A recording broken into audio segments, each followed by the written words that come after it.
Continuación de la tectónica global, ¿vale? Recuerden que la tectónica global es una teoría que nos va a permitir entender cómo se comporta o cómo es el dinamismo de la parte sólida de la Tierra, ¿no? De esta parte de la litosfera y de toda la estructura interna que va a formar o a componer la Tierra. Y esta tectónica global iba a estar formada por tres teorías, ¿no? La teoría de la deriva continental, que hablaba de Pangea, ¿no? Que era el super megacontinente formado por todos nuestros continentes actuales. ¿Sale, vale? Luego teníamos la teoría de la expansión de los fondos oceánicos, que decía que con base en la rotación de la Tierra, la corteza oceánica se iba expandiendo. ¿Sale, vale? Y finalmente hablábamos de la teoría de la tectónica de placas, que dice que la corteza terrestre prácticamente iba a estar formada por un mosaico de placas que iban a estar debajo de la corteza terrestre, ¿vale? Y de la corteza marítima y que iban a estar en movimiento. Y que todas las formas de relieve son resultado de este movimiento de las placas tectónicas, ¿sale? ¿Vale? Además, ¿vale? Aquí es importante mencionar que para que este estudio sea más preciso, la geografía tiene una rama específica. ¿Sale? ¿Vale? La geografía física tiene una rama específica que se va a encargar de estudiar todos los cambios latentes y dinámicos que ocurren en el relieve de la Tierra. Pregunta de examen. A esta rama de la geografía se le conoce como geomorfología. Geo, ¿sale? ¿Vale? Viene de tierra, morfo, forma, logía, logos, estudio. Entonces, anótenlo por favor, pregunta de examen. La geomorfología estudia todo el dinamismo o los cambios que ocurren en el relieve de la Tierra. Pregunta de examen. Viene así en el examen. Por favor, vienen así en el examen.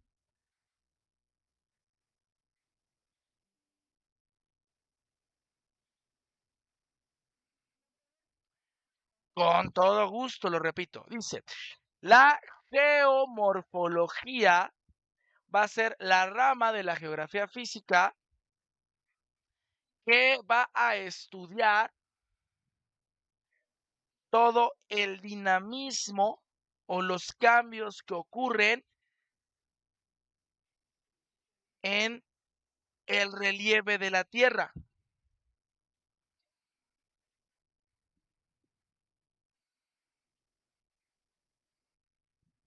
¿Sale, vale? Y es pregunta de examen.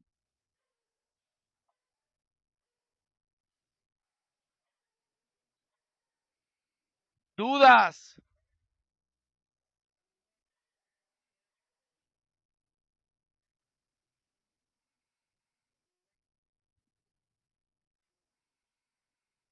Ahora, no lo vayan a confundir, por ejemplo, con la edafología, que la edafología estudia, anótenlo porque puede venir también en el examen. La edafología estudia las propiedades del suelo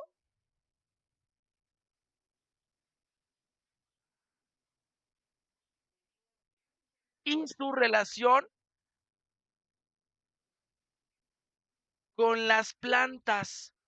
Repito, la edafología estudia las propiedades o la composición del suelo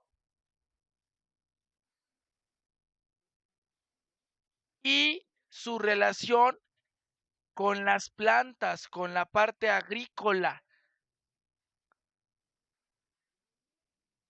Y otra que puede venir y que los puede confundir es la geodesia.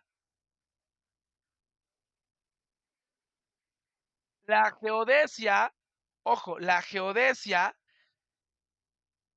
es la ciencia que estudia la forma y las dimensiones de la Tierra. no como tal el relieve, no se vayan a confundir, ¿ok? Repito, la geodesia es la que va a estudiar la forma y las dimensiones de la Tierra. La única que estudia el dinamismo y los cambios que ocurren en el relieve de la Tierra es la geomorfología. Anótenlo, por favor, no se vayan a confundir, ¿ok?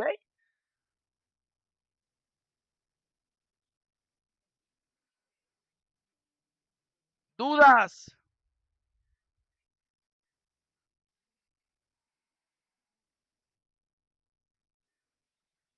¿Vamos bien?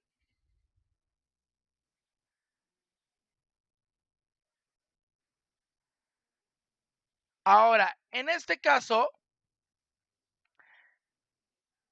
recuerden que esta teoría de la tectónica de placas nos va a explicar que estas placas tectónicas son como piezas de rompecabezas, son porciones rocosas enormes que van a formar nuestra litosfera, que van a formar, ¿sale, vale? Como tal, la litosfera de la Tierra y que se van a mover constantemente. ¿Por qué se mueven? Ah, yo les había mencionado que existe mucho calor de manera interna, ¿verdad? La Tierra tiene calor de manera interna y el calor lo vamos a ver en física y en química es una forma de energía.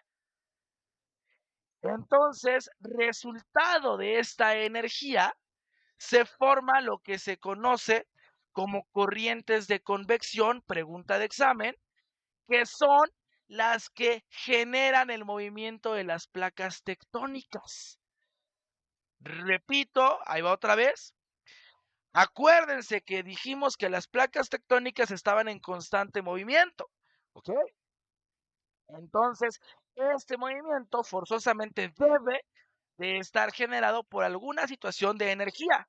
Ah, también mencionamos que en la parte interna existe calor. El calor es una forma de energía. Este calor, esta energía, cuando intenta liberarse, ¿vale? Genera lo que se conoce como corrientes de convección. Y estas corrientes de convección son las que hacen que las placas tectónicas se muevan. Eso es pregunta de examen. Acuérdense, las corrientes de convección generadas por el calor interno de la Tierra son las que hacen que las placas tectónicas se muevan. ¿Sale, vale? Y habíamos dicho que había tres tipos de movimientos, ¿no? De las placas tectónicas. El divergente, en el que las placas tectónicas se separaban. El convergente, lo repito, claro que sí, Israel, lo repito. Ahí va, las corrientes de convección son resultado del calor interno de la Tierra o de la energía calorífica interna de la Tierra y van a generar el movimiento de las placas tectónicas.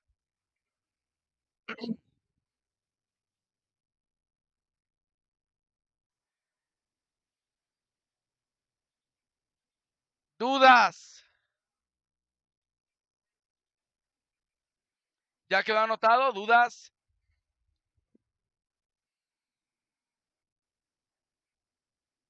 ¿Vamos bien? No, ¿de qué, caballero? Sale, vale.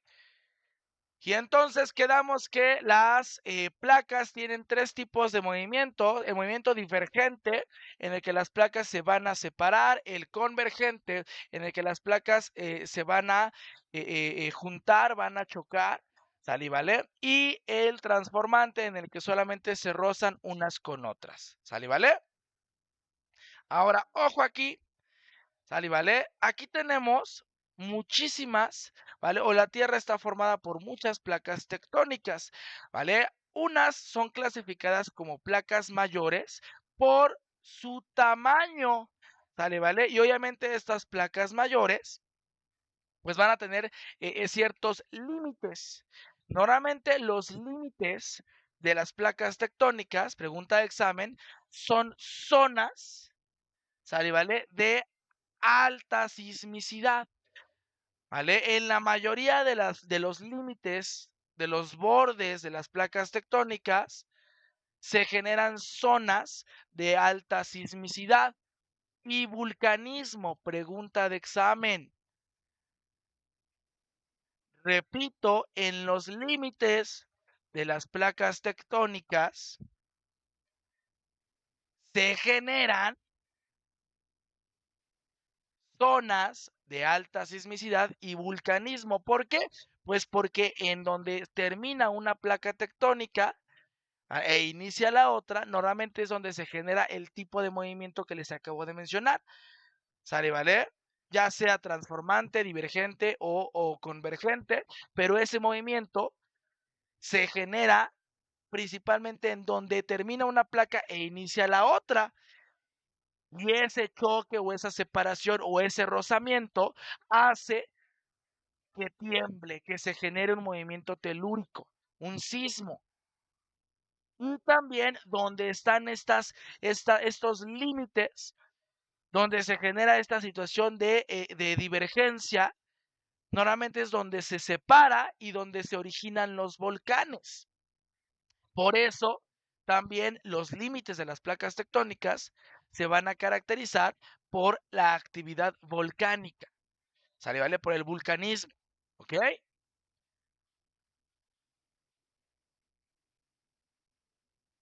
¿Dudas? ¿Vamos bien todos? ¿Sí anotaron esta pregunta de examen? A ver, manden carita feliz en el chat, porque no, o sea, ya con todo gusto. Dale, vale. En los límites de las placas tectónicas es en donde están o existen las zonas de alta sismicidad y vulcanismo.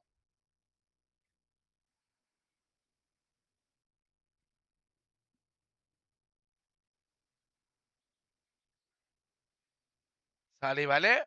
Repito, los límites donde se encuentran los límites de las placas tectónicas, normalmente se van a encontrar zonas o se van a encontrar en zonas o van a generar zonas de alta sismicidad y frecuente o actividad volcánica, vulcanismo.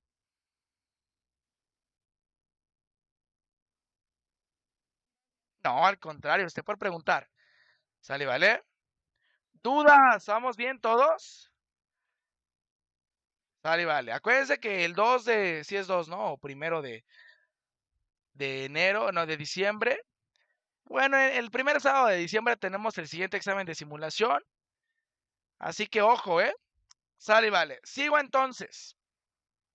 Ahora, por su tamaño, ¿cuáles son las placas mayores? Anótenlas. Son la norteamericana, la sudamericana, la euroasiática, la africana, la indo-australiana, la del Pacífico y la Antártida. Repito, están aquí en la presentación.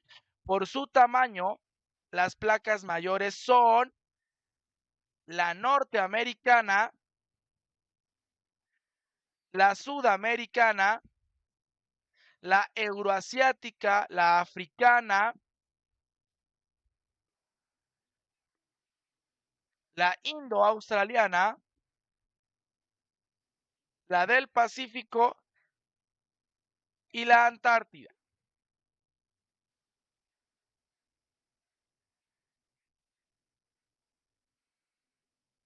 Y ojo, recuerden que al hablar de un movimiento de divergencia, normalmente se tienden a separar dos placas.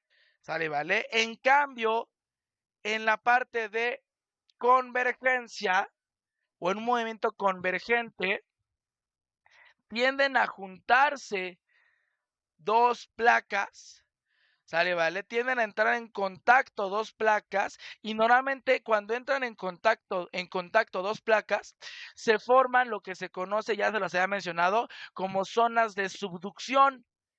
Es decir, la que generó la subducción se va por debajo de la otra. ¿Sale? ¿Vale? Repito, las zonas de subducción, pregunta de examen, son generadas por un movimiento convergente cuando las placas tectónicas chocan o entran en contacto. Una vez más, pregunta de examen. Las zonas de subducción son resultado de un movimiento de convergencia cuando las placas o dos placas chocan o entran en contacto.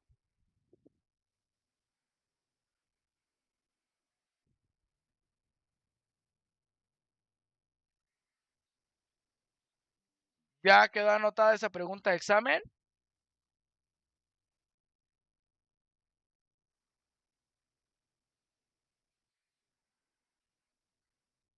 Ahora, estas zonas de subducción, estos movimientos, repito, estos movimientos de las placas tectónicas van a ser generados por las corrientes de convección, ¿sale? ¿Vale? Y estas corrientes de convección, pregunta de examen, se van a generar en lo que es la parte del manto superior.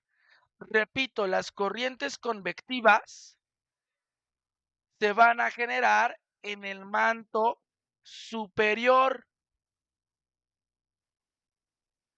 ¿Sale? ¿Vale? Repito una vez más, las corrientes convectivas, las de preguntas, sí, Fer, las preguntas, las placas mayores son pregunta de examen, Fer. ¿Sale? ¿Vale? Y otra pregunta de examen es que las corrientes convectivas que generan el movimiento de las placas tectónicas se originan en el manto superior. No, ¿de qué a usted, Fer, por preguntar?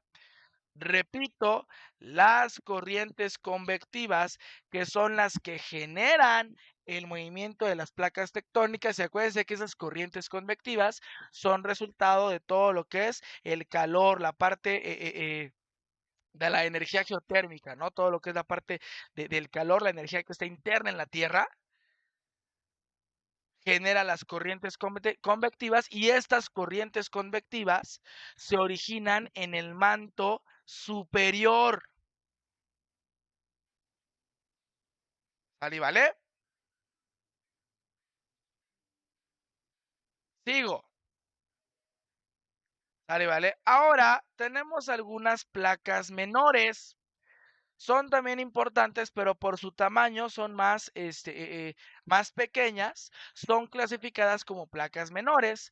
¿Sale? Está por ahí la placa de Cocos, la placa del Caribe, la de Nazca, la filipina, la arábiga, la de Juan de Fuca, la escocesa y la itálica.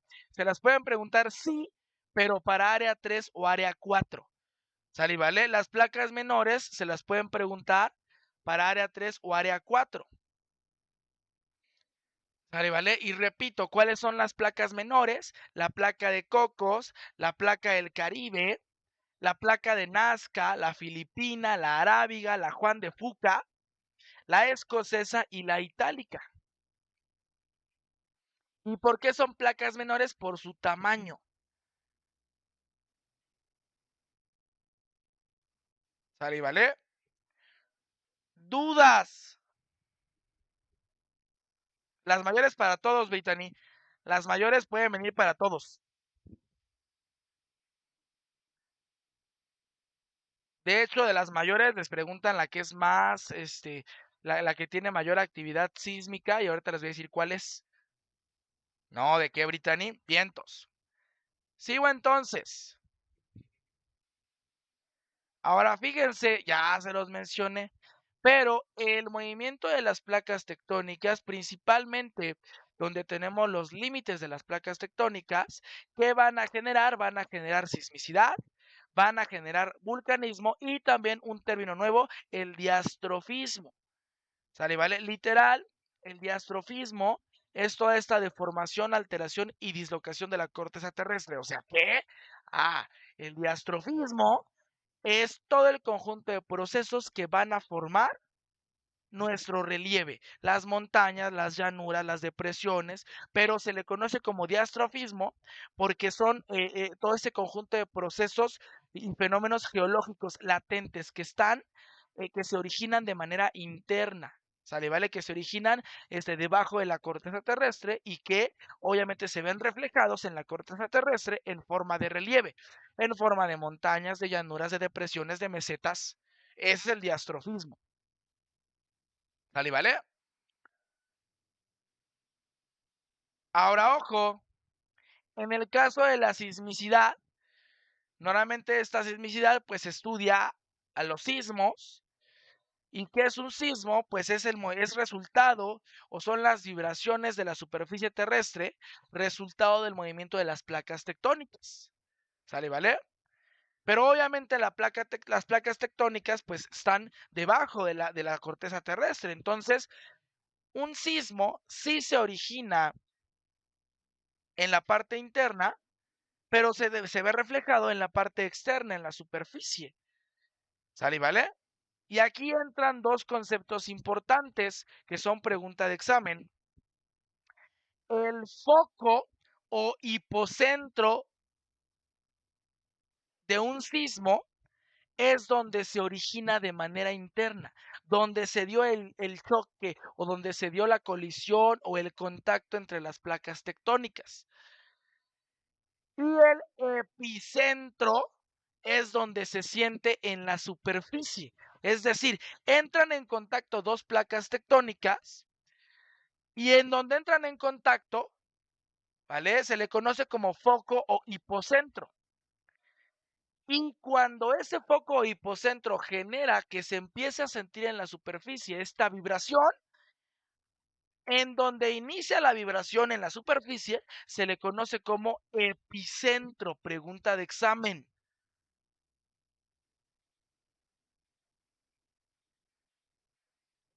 El de diastrofismo, sí, Joana. Sí preguntan el de diastrofismo. ¿Sale, vale? Repito entonces, foco o hipocentro es donde se origina el sismo, es decir, donde entran en contacto las placas tectónicas.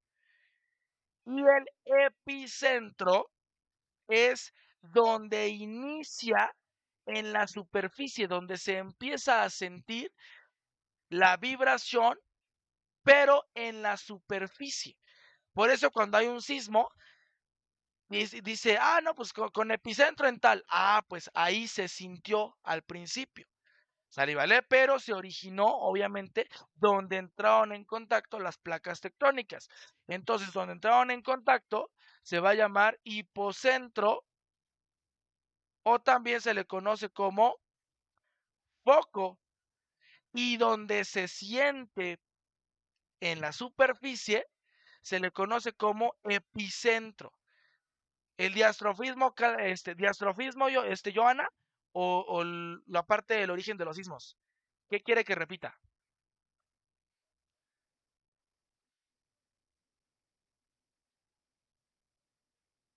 Claro que sí, el diastrofismo es todo el conjunto de procesos internos que van a provocar o que van a generar el relieve, las formas de relieve, las montañas, las mesetas, las llanuras, las depresiones, etcétera. Repito, el diastrofismo son todos los procesos y fenómenos internos que van a generar el relieve, que se ven reflejados en formas de relieve, como montañas, llanuras, mesetas, depresiones, etcétera. ¿Ya quedó anotado, Joana?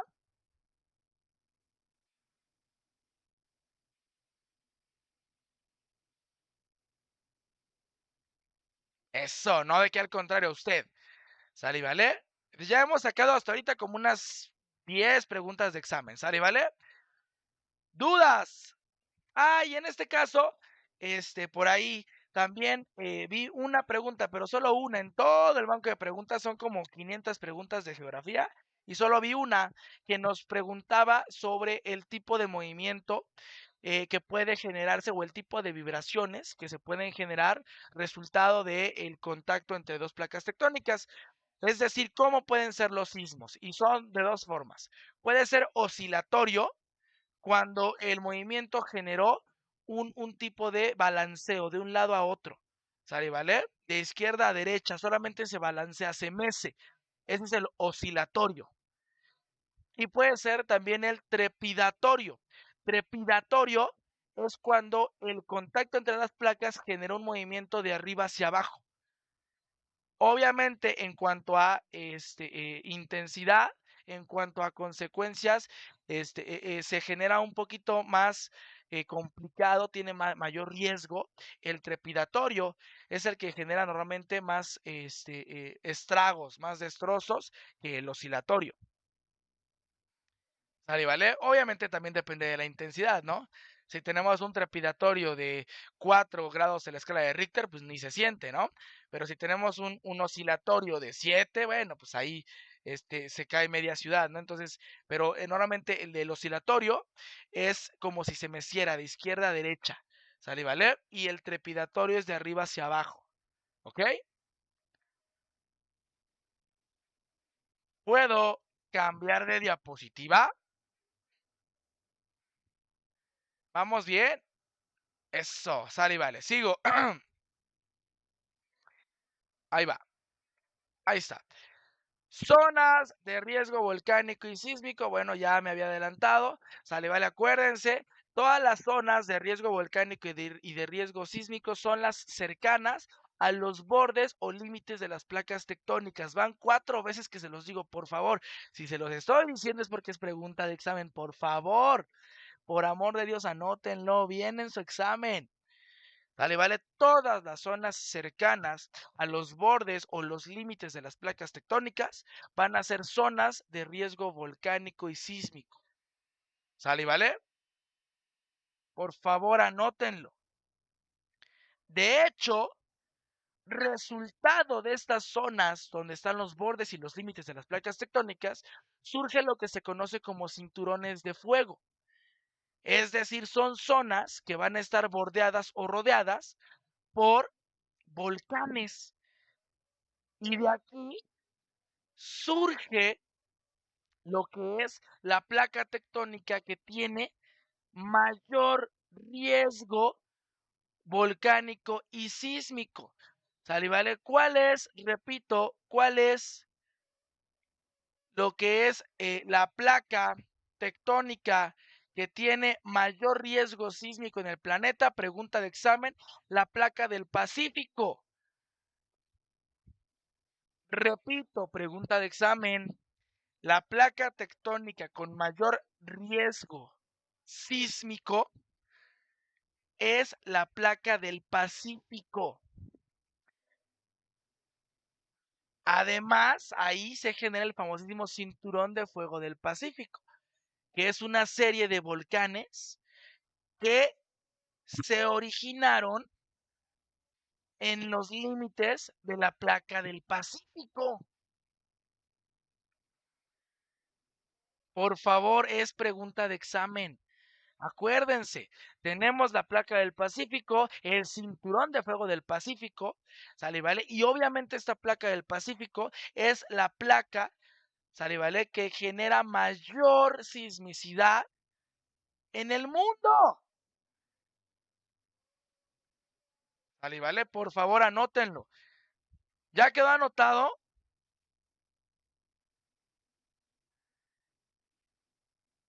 A ver, manden carita feliz, por favor.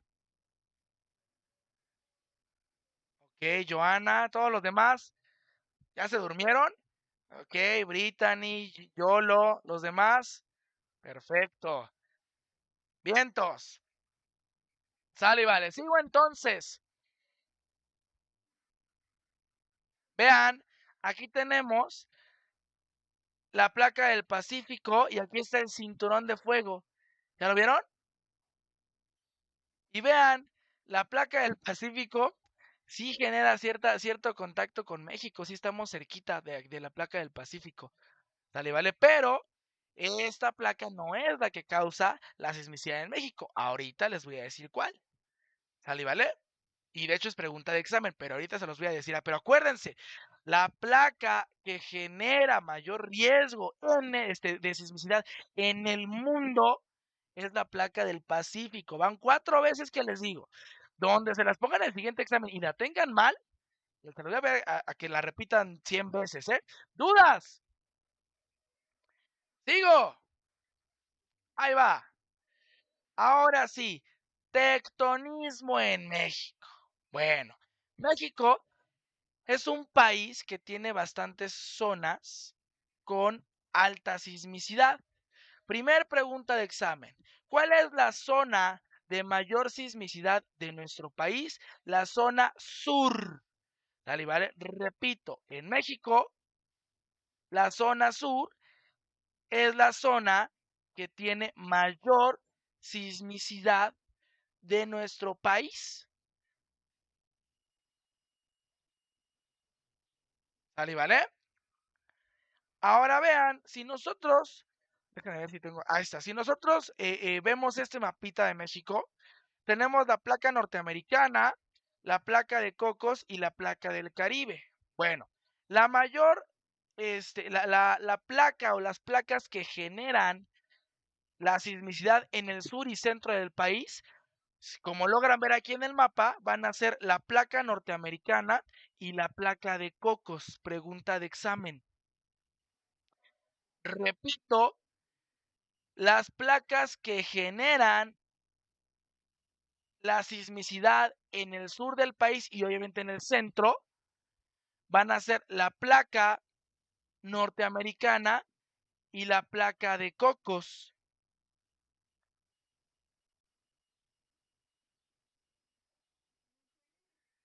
Con todo gusto,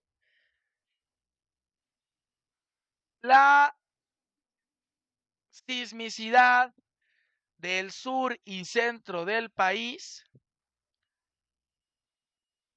es generada por la placa de Cocos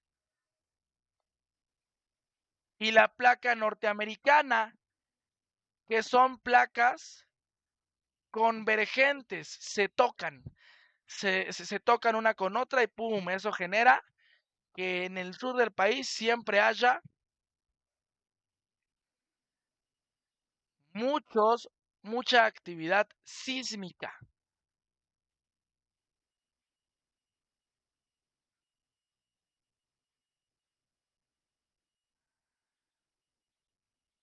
Ahora, ojo, vamos a tener 3 tipos de zonas, ¿vale? Con base en la actividad sísmica. Se le conoce una zona de alta sismicidad, ¿sale, vale? A las zonas que están más cercanas a los límites de las placas tectónicas, ¿sale, vale? Y en donde hay mucha presencia o una presencia constante de sismos o de movimientos telúricos, ¿sale, vale? Luego tenemos las zonas penisísmicas. Las zonas penisísmicas, que son esta parte duraznito que tenemos aquí, son zonas con una actividad sísmica moderada. ¿Sale, vale? Y finalmente tenemos las zonas asísmicas. Acuérdense, ayer les mencioné que el prefijo a significa sin o que carece de cuando les enseñé lo que era el concepto de átomo, ¿no? Sin división. Entonces, una zona asísmica es aquella en la que no hay sismos. O sea, tal vez en el norte del país no tengan sismo, pero pues tampoco tienen agua, ¿no? Entonces, en este caso, en el norte del país se caracteriza porque es una zona de alta, más bien en una zona donde no hay sismos. ¿Sale, vale? Quizá en el sur haya muchos sismos, pero pues también hay mucha agua, ¿no?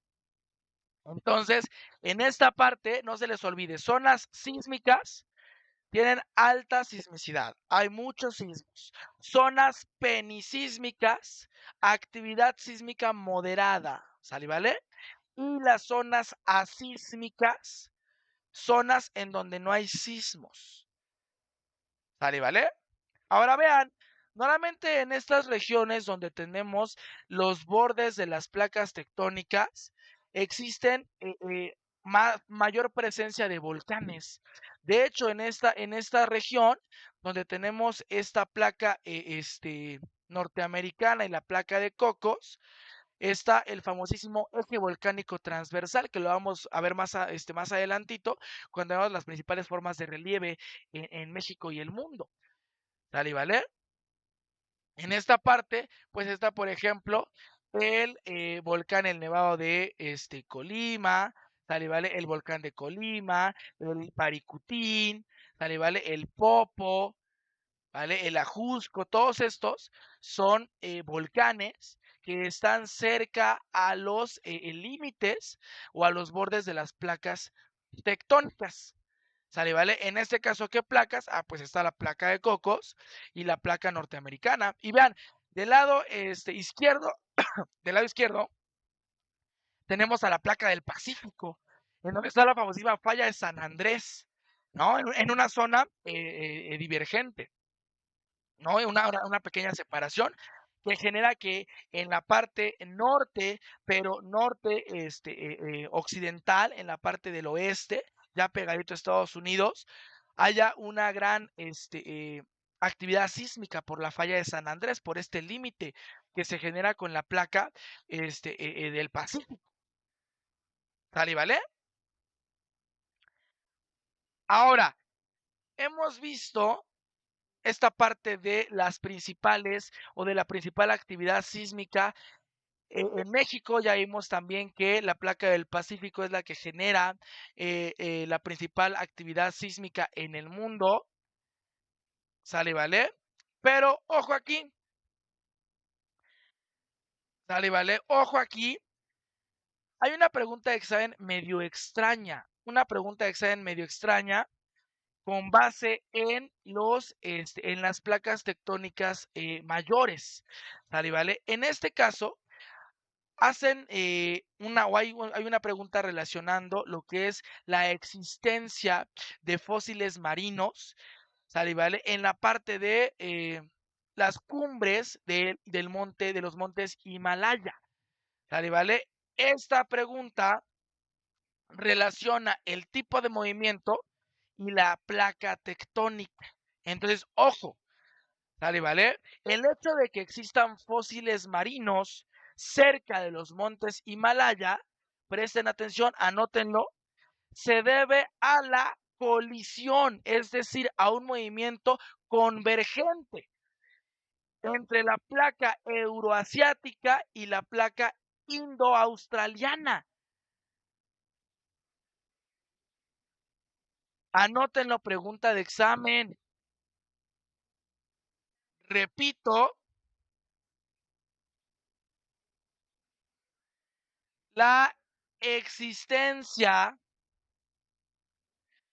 de fósiles marinos cerca de los montes Himalaya se debe a la colisión, es decir, a un movimiento convergente entre la placa euroasiática, vean, acá tenemos la placa euroasiática, y la indoaustraliana, pues por donde están el Himalaya, ¿no? Repito,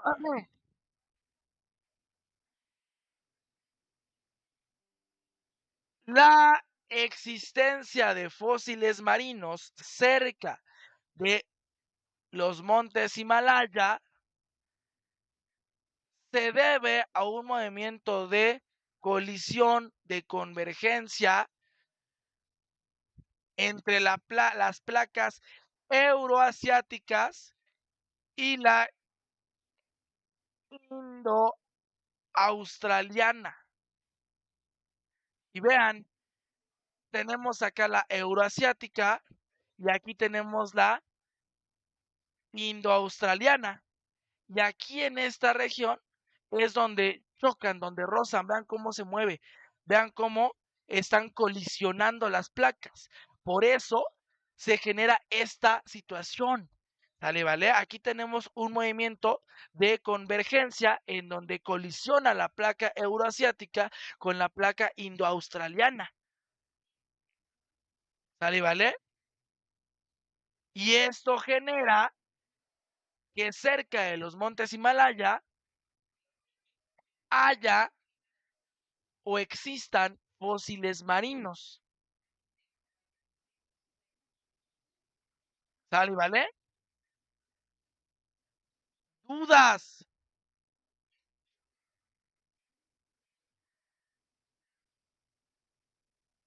¿Dudas, dudas?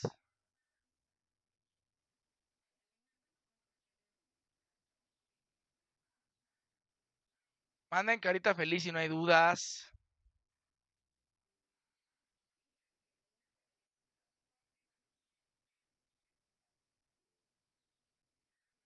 Perfecto. Vientos, vientos. Seguimos entonces. Ahora, pregunta de examen. ¿Qué es el relieve? ¿Qué es el relieve? Bueno, el relieve son todas las formas o accidentes que va a tener la corteza terrestre y que son resultado de este diastrofismo, de esta dinámica de la litosfera, de las placas tectónicas. ¿Sale, vale? Repito, el relieve son todas las formas o accidentes que tiene la corteza terrestre y que son resultado de la dinámica de la litosfera, es decir, del diastrofismo.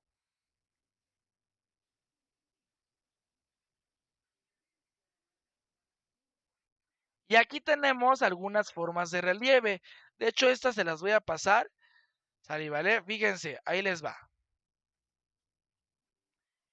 Ahí les va por WhatsApp.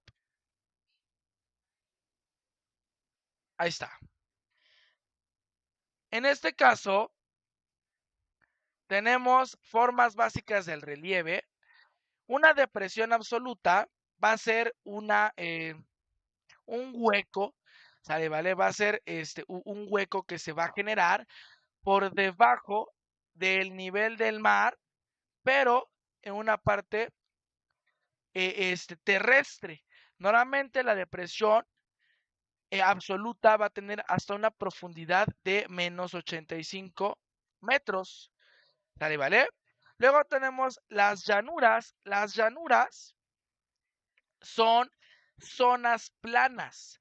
De hecho, la mayoría de los asentamientos humanos se hacen en llanuras porque son más seguros. Normalmente un asentamiento humano, es decir, una ciudad o una civilización va a buscar lugares planos, es decir, busca o llanuras o mesetas.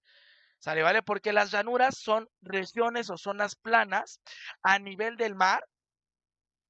En cambio, las mesetas también van a ser planas, pero van a tener una altura de más de 500 metros sobre el nivel del mar. Sin embargo, en la parte superior de esta meseta vamos a tener una región plana. ¿Sale, vale? Repito, una meseta es una región plana, pero que tiene una elevación de más de 500 metros de altura sobre el nivel del mar. ¿Vale? Luego tenemos una depresión relativa, que va a ser un hueco que se va a hacer, que va a estar por encima del nivel del mar, pero por debajo de la altura de una meseta. ¿Sale, vale? Luego tenemos las montañas o cordilleras, que ya son elevaciones de tierra de hasta casi 9000 metros de altura.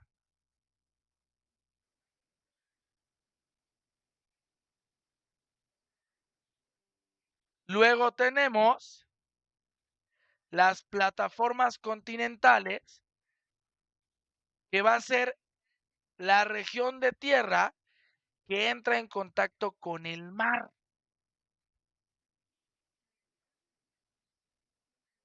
¿Sale, vale?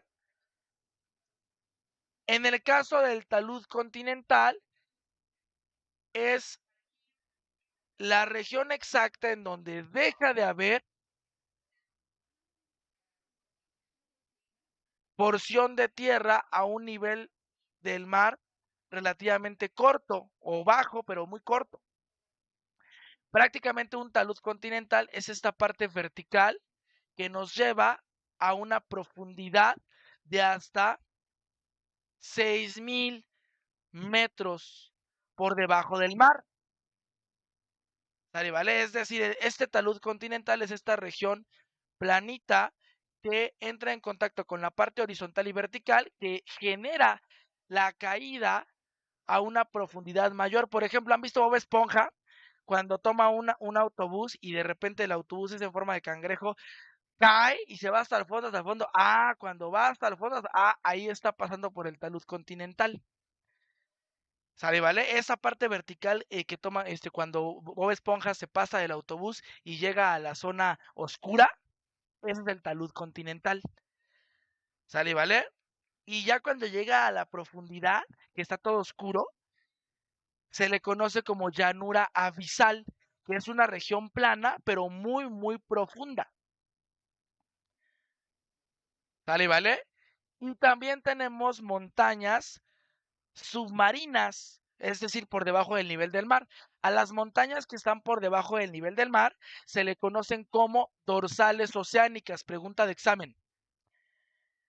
Las montañas o elevaciones de tierra que están debajo del nivel del mar se les conoce como dorsales oceánicas.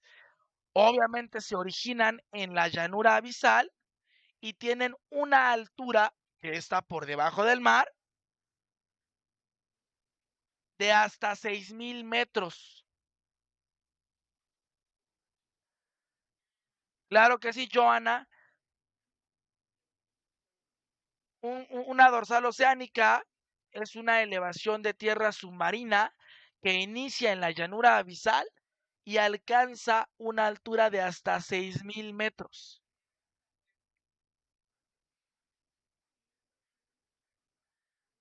Repito, una dorsal oceánica es una elevación de tierra submarina que se origina en la llanura abisal y que va a alcanzar una altura de hasta 6,000 metros. Y las trincheras son como depresiones o como huecos, pero debajo del mar y debajo de las llanuras abisales. Son muy, muy profundas. ¿Sale, vale? ¿Dudas del relieve, de las principales formas de relieve?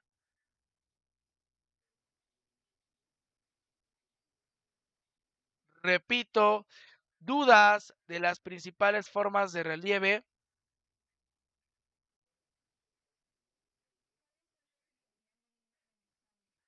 Dorsal oceánica es muy común y les preguntan montañas, pero por altura. Entonces apenas les voy a dar las montañas que son por altura. ¿Sale, vale? Y les preguntan, o sea, así como tal de concepto, nada más dorsal oceánica. Pero en el examen les pueden preguntar, por ejemplo, qué tipos de relieve buscan los asentamientos humanos. Lo que les comenté, lo que son la parte de llanuras o mesetas, eso puede venir. Y que estas llanuras o mesetas estén cerca de cuerpos de agua y con temperaturas templadas. Y les preguntan las ubicaciones de las principales montañas y cordilleras del mundo, que no se las he dado, se las voy a dar la siguiente clase. Y las más altas, ¿sale, vale? La más alta del mundo o la más alta de México, que se las voy a dar en la próxima clase. Pero como tal, así conceptos, nada más dorsal oceánica. Todas las demás se ocupan relacionándolas con más partes de geografía. ¿Sale, vale? No, al contrario. Bien, entonces vamos a detener la grabación, ¿sale? Y vale. Y